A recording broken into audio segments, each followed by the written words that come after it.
How's it going, everybody? This is the Nitty Gritty. This is a show about pro wrestling. My name is Chad. With me, as usual, is Leonard. And this is what we call stupid questions, where one of us asks the other person a question and they have to answer off the top of their head. It could be something silly and stupid, or it could be something that requires a little bit more thought. Leonard is going to be asking me the question this time. So, Leonard, take it away.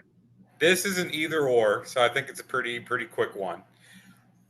Who has the better public domain theme song?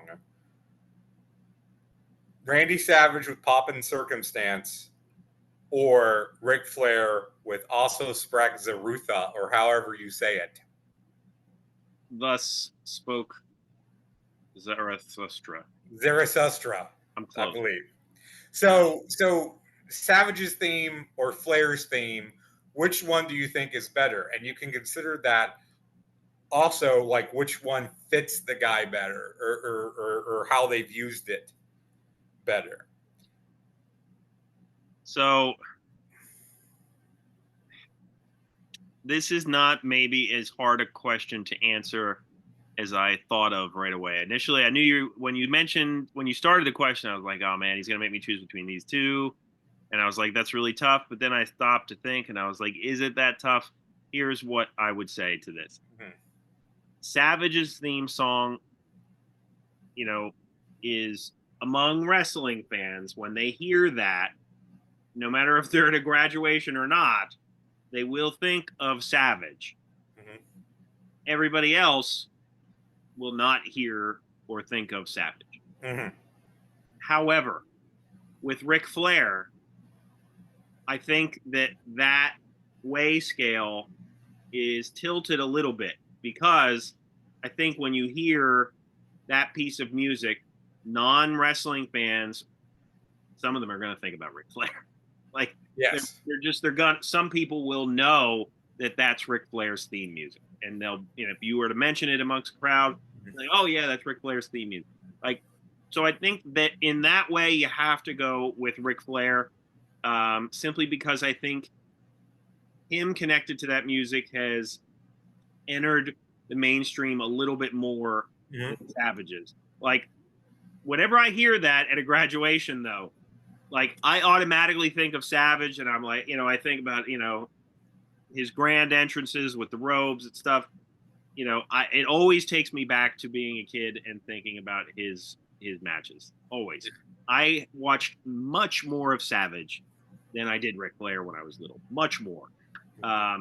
But you can't deny how perfect Ric Flair's theme music goes with his classic character. I mean, it's just, to think of a better marriage of music, and you mentioned the public domain thing, the fact that they were able to do that and, like, it just kind of goes perfectly with him, is, kind of insane when you think about it. Other music is made for the talent, and, it goes with them because it's tailor-made for them, but this is one they just pulled out of a movie.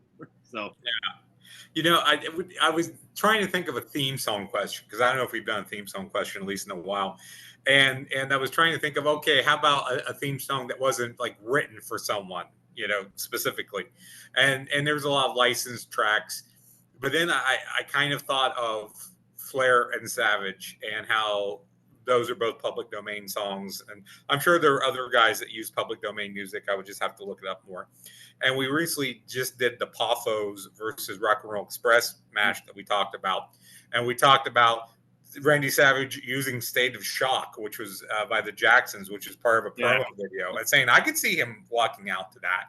I think I could see Savage walking out to a rock type of number or some different type of music. Well, when he was in TNA, it was still that song, but it was like a version of it with, like, a weird guitar solo at the beginning. Okay, I don't know if I've heard that. Go back and watch that clip of him. He made one or two appearances. Yeah. When his theme music hits, like, you expect it to be pomp and circumstance, but it starts out with, like, somebody playing this wicked solo of it, which is cool too. But it's like, I don't think they ever That's not true. They did tweak Ric Flair's from time to time. I was going to say, I Like, believe they did remix it at one point, yeah. and Charlotte Flair uses a version of it that's very remixed. Oh yes, yes, yes. Yeah, from that, and I kind of like her version of it. And yeah, I want to say, I think when Flair came back to WWE, during the whole brand thing, I think he was using kind of a remixed version of it. Yeah, I really like that version actually. I think it has just the same amount of epic quality to it. Um, you know, if that would be an interesting question to ask. Because I doubt it was Jim Johnston who would have tweaked that. Somebody must have. I wonder why they chose to do that. Like, because it is public domain. So, like, why would they think, now we can't make it exactly the same? We have to, like, maybe because they thought they could copyright it, or maybe they were trying to modernize it. It depends. That'd be a good Bruce Pritchard question, probably, for his show. True. The only thing I want else to mention is, of course, Flair's music also Sprach Zarathustra was used by Elvis Presley as well.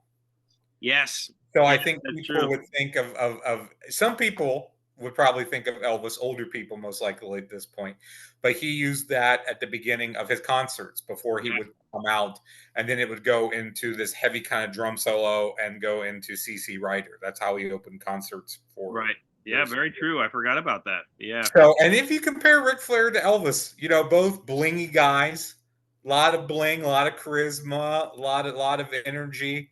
I think there's a lot of similarities there. Sure. But yeah, I would agree with you. I think I could see Savage with some different music. I can't see Flair with different music. I think it fits him great. And yeah, it was a great choice. And as you said, I think people do think of Flair first.